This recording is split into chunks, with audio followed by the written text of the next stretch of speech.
Oh.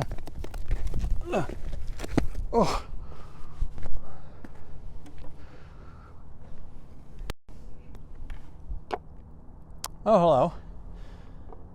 Seem to have caught me at home. Well, since you're here, I thought I'd tell you why I'm here at home. It's to answer a question that I've received many times. What are those orange piles on the mountains in Colorado and all of the other Rocky Mountain states? They are mine tailings. So every pristine scene that you've seen that has those orange piles on the mountainsides, that's actually been spoiled by people. So it is not unspoiled. That is mining. Usually it is long abandoned mining, but it is mining nonetheless, and it can be dangerous too. I'm actually sitting here at home on a mine tailing. In front of me is the mine that produced this tailing. What the tailing is in the pursuit of whatever ore is in the mine. And the ore is the raw form of what they're getting. So gold ore, whatever. It's what the gold is mixed in with, or iron, or silver, or molybdenum. The tailing is all of the extra rock that had to be pulled out to get to that ore. So as they follow the vein through, a vein is only 6 inches wide, or however wide, that's where the ore is deposited. Obviously, a human can't fit in a 6-inch gap, so everything else around it comes out as they follow it through the mountainside. That all gets brought out and dumped here. So you can tell how large a mine was by how large the tailing pile was. Or is still. It's usually the last thing left. Usually, old mines will cave in, close up on their own, and all that's left for you to see is the tailings pile. Sometimes there will be the rails. They would literally take the mine carts, push them out, and you would be sorting through what was the ore and what was just rubble in the mine, and then they would just dump the rubbish out here at the end of where the rails went for the mine carts. If you're looking to find kind of interesting artifacts, you can usually find them around tailings piles. You can usually see them on satellite imagery. They're really easy to spot once you recognize them because they're really conspicuous orange piles. That said, like I said earlier, they can be dangerous. Most easily accessible abandoned mines have been closed up by various bureaus of mine reclamation. Depends on where you live. Colorado has one. There's like a federal one, I think. They're usually closed up, usually entirely just sealed with rock. Usually they have a grate that's welded into the entrance for horizontal shafts, which are adits, and vertical shafts. Usually they have a grate, but not always. So if you are near a mine tailing, you always want to be careful, because you can't be guaranteed that it has been sealed and is safe. You could walk up to one and instead of finding a grate, just find a hole with a vertical shaft of unknown depth, which is the case here. This is actually an interesting one. This mine has a horizontal adit and a vertical shaft right above that adit that goes down I don't know how long. And then above that is a stope, which is where the vein of ore intersected the surface. They pulled it out, but that leaves a crack in the ground. So a stope can be even less obvious to spot than an open shaft, because a shaft will have a big pile around it and it's usually pretty obvious. But a stope can break through the surface, and they were taking everything out from the inside. So there can be just jumbled rocks, and in the middle of those rocks will be a crack that's 2 feet wide that goes down 100 feet. And that crack could be 60 feet long. as is the case here. Here's the mine. You can see some old minecart rail, some stacked stone wall, and this is the adit.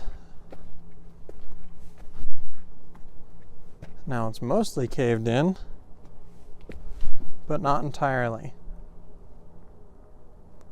Now you can't see on the camera, but I can see that goes quite a ways back until it disappears in darkness, and there is a cold breeze blowing out of it. It has a distinctive musty smell. It always happens with old mines.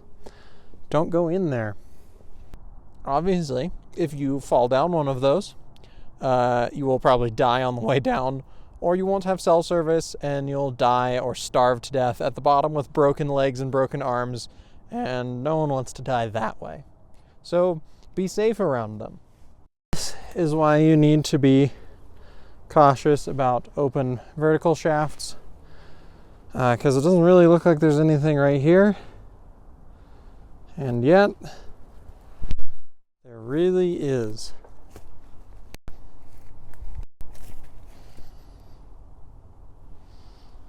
That's straight down.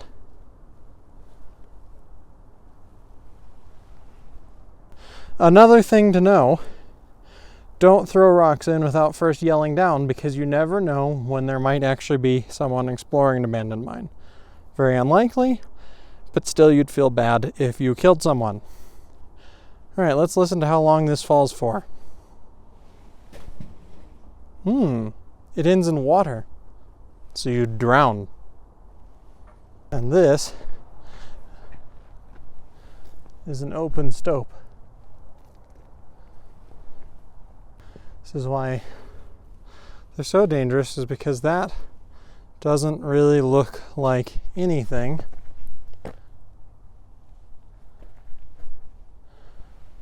Until you get at an angle.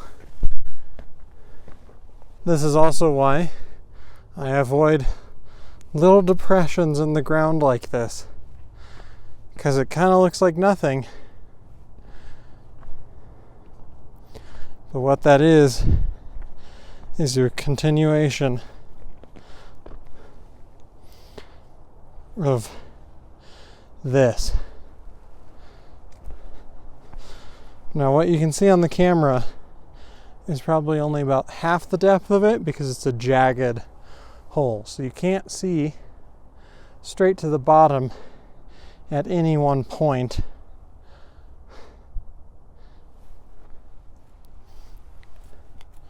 You can just fall down there.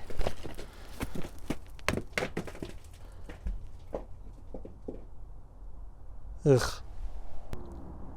An interesting thing to note is that if you see a mine tailing and it is, an identifiable pile of rock, it's probably a very old mine. We don't mine that way anymore. It's from hard rock mining, which is what everyone pictures when they think of a mine. Guys with pickaxes and dynamite in a tunnel, digging up gold and with mine carts, all that jazz. That's hard rock mining, usually. And that's how you end up with a tailings pile like this. More often these days is strip mining, or just mines that are at a commercial scale beyond anything that existed in the past. So instead of a tailings pile being a pile on a mountain, the tailings pile for most modern mines will be an entire valley that has been filled and has a waste pond on it. So you only get tailings piles from old mines because they were so much smaller than modern ones. And they were more dispersed, kind of all over the place. You can go after a few $1,000s worth of gold if you are just a lone prospector digging a hole in the ground. Modern mining doesn't do that because it's just not worth it. So anyway, that's if you see a mine tailing, it's old and probably has a hole in the ground and might be dangerous. And sometimes they have artifacts around them, but you just don't know. until you go find it. If you do find things at the tailings piles, you can find sometimes you'll find lanterns, although that's extremely rare, but just various old artifacts, which I will talk more in the future about, how you can tell what was happening at a place by what is sitting there. But don't take it. If you take it, you suck. If you take it, then no one else can ever see it, and it makes that place that much less cool. And you think, oh, well, there's so much of this stuff, I can. Well, there's even more people, so just don't do it. But it's really fun to find that stuff, and you can kind of get you can almost imagine the people being there still, even though it might be a spot that they were working 140 years ago. This has been I'm Thinking with C. Gray Hawkins.